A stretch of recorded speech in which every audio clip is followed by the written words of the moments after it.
नमस्कार। आज की इस वीडियो में हम बात करेंगे राज्य शिक्षक पुरस्कार के बारे में। जैसा कि हम सभी जानते हैं कि 5 सितंबर को शिक्षक दिवस के अवसर पर शिक्षकों को राष्ट्रीय स्तर पर भी और राज्य स्तर पर भी एक पुरस्कार से सम्मानित किया जाता है। तो उसको लेकर के जो स्टैंडिंग नोटिफिकेशन हमारे पास है, हिमाचल प्रदेश की मैं स्पेशली बात कर रहा हूँ, 23 जून 2017 की। उस नोटिफिकेशन के अकॉर्डिंग किस तरह के क्राइटेरियाज़ हैं, कैसे टीचर्स को जो है वो उसमें मार्क्स का डिस्ट्रीब्यूशन रहता है, इसके अलावा किस तरह से आवेदन करना है, ये सारी बातें जो है वो आज की इस वीडियो में हम देखेंगे।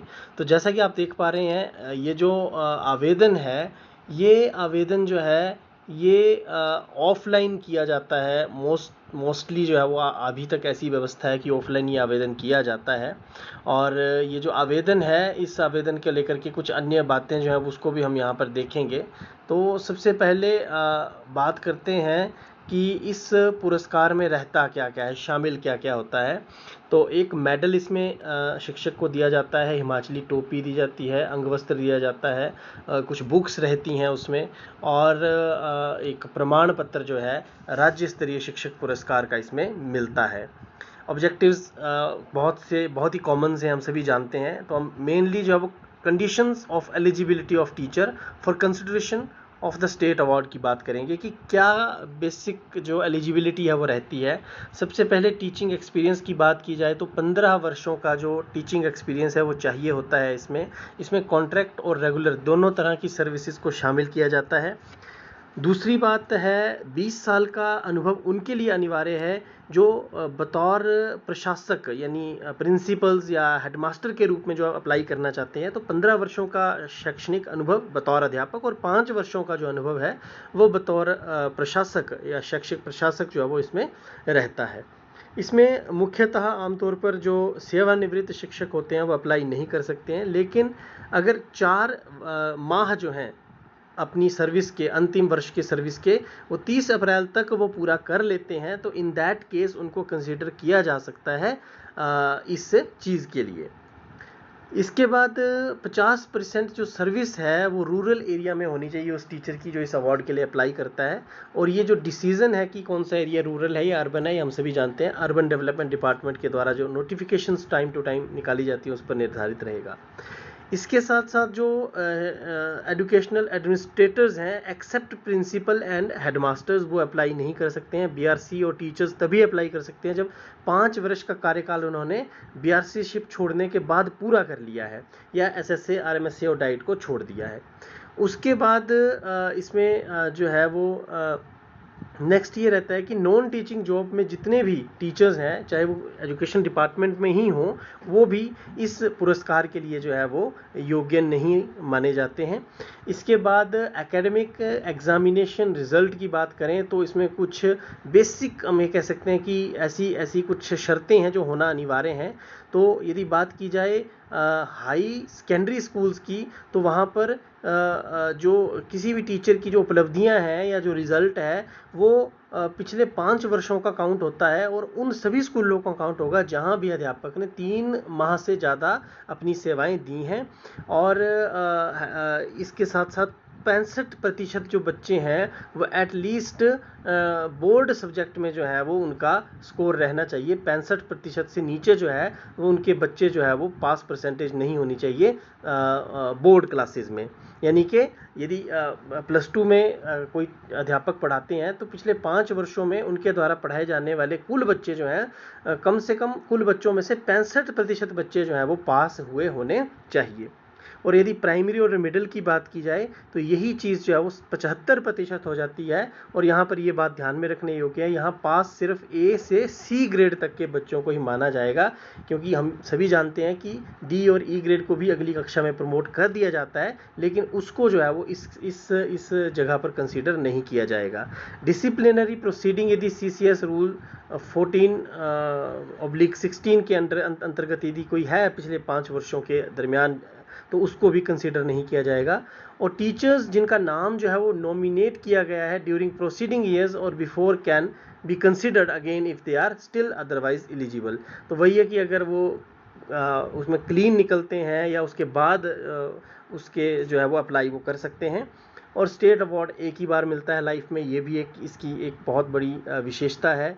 और इसके बाद जो है वो यदि बात की जाए हार्ड और ट्राइबल एरिया की कैटेगरीज़ की, तो उसमें वही टीचर्स एलिजिबल होंगे जिन्होंने अपनी पूरी सर्विस रूरल एरिया में की है और एटलीस्ट कम से कम एक टेन्योर जो है जिसमें 2.5 वर्षों को उसमें टेन्योर माना गया है वो ट्राइबल होना चाहिए, और अभी वर्तमान में वो शिक्षक ट्राइबल में कार्य करता हुआ होना चाहिए।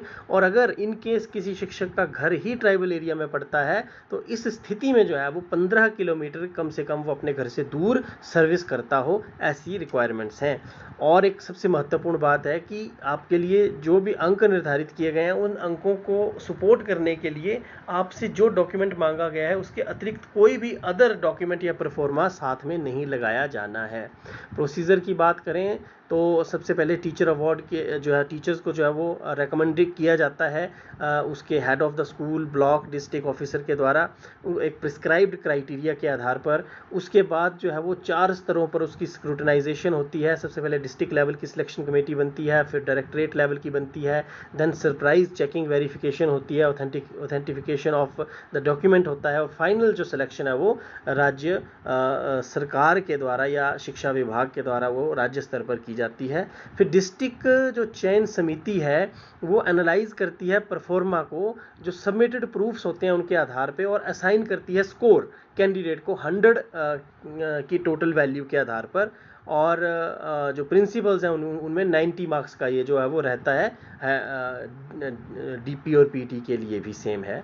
इसके बाद डिस्ट्रिक्ट सिलेक्शन कमेटी जो है वो कॉन्फिडेंशियली 3 नाम जो हैं वो इन ऑर्डर ऑफ मेरिट जो है वो डायरेक्टरेट ऑफ एलिमेंट्री एजुकेशन को आगे फॉरवर्ड करती है। और इन केस ऑफ डिस्ट्रिक्ट जहाँ पर हार्ड एंड ट्राइबल एरिया का भी केस हो तो वहाँ पर 3 यहाँ से भी भेजे जा सकते हैं, तो कुल मिलाकर के 6 केस जो है वो भेजेगी। डिस्ट्रिक्ट सिलेक्शन कमेटी जो है वो केवल उन्हीं शिक्षकों का आगे डाटा जो है वो भेजेगी जो कम से कम 50% अंक जो है वो सिलेक्शन क्राइटेरिया के उनको अचीव करती है। यदि इससे कम रहता है तो उसको जो है वो आगे नहीं भेजा जाता है और डिस्ट्रिक्ट पे ही वो वहीं पर ही उसको विदहोल्ड करके रख लिया जाता है। डायरेक्टरेट लेवल की जो कमेटी है वो कंपाइल करती है, स्क्रूटनाइज करती है उनको, और इस आधार पर आप देख सकते हैं टेबल, इसको आप देख सकते हैं। और ये जो डॉक्यूमेंट है ये भी आपको मिल जाएगा, वीडियो के डिस्क्रिप्शन में इसका लिंक मैं डाल दूंगा। इसके साथ डायरेक्टर एलिमेंट्री जो है वो एक कमेटी बनाएंगे सरप्राइज विजिट के लिए, चेकिंग के लिए, ये सारा इसमें लिखा हुआ है। और जो सिलेक्शन कमेटी है वो शॉर्टलिस्ट करेगी कैंडिडेट को, और वो ओरिजिनल कॉपीज़ भी मांग सकती है at the time of short listing documents की, यदि वो ऐसा उचित समझे तो।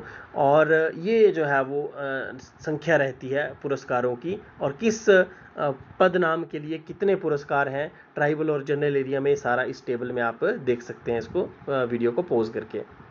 फिर कंबाइंड लिस्ट प्रिपेयर होती है, डायरेक्टरेट लेवल की जो सिलेक्शन कमेटी है वहाँ पर वो जाती है, और वहाँ पर जो है वो फाइनल सिलेक्शन जो है वो सरकार के द्वारा यानी स्टेट गवर्नमेंट के द्वारा की जाती है, जैसा कि इस नोटिफिकेशन में लिखा भी गया है। फिर एलिजिबल टीचर्स को ये सारा आप देख सकते हैं, इसमें टाइमलाइन दी गई है, कब तक क्या करना है ये सारा है। और फाइनलाइजेशन जैसे कि एंड में बताया कि 31 जुलाई तक जो है वो की जाती है। अब कमेटी में कौन कौन शामिल होता है ये भी आप यहाँ पर देख सकते हैं, कोई बहुत ज़्यादा इंपॉर्टेंट चीज़ नहीं है, क्योंकि जो अप्लाई करेंगे उनके लिए सिर्फ कंडीशंस को और अप्लाई करने के फॉर्मेट्स को देखना ज़्यादा ज़रूरी है। किस स्तर की कमेटी में कौन होगा ये केवल जानकारी के लिए यदि पढ़ना चाहें तो आप यहाँ से देख सकते हैं। और इसके बाद कुछ एनेक्चर्स होंगे जिनके ऊपर हम बात करेंगे, तो मुझे लगता है कि इसके बारे में हम जो है वो अगली वीडियो में बात करेंगे। तब तक के लिए धन्यवाद। जय हिंद।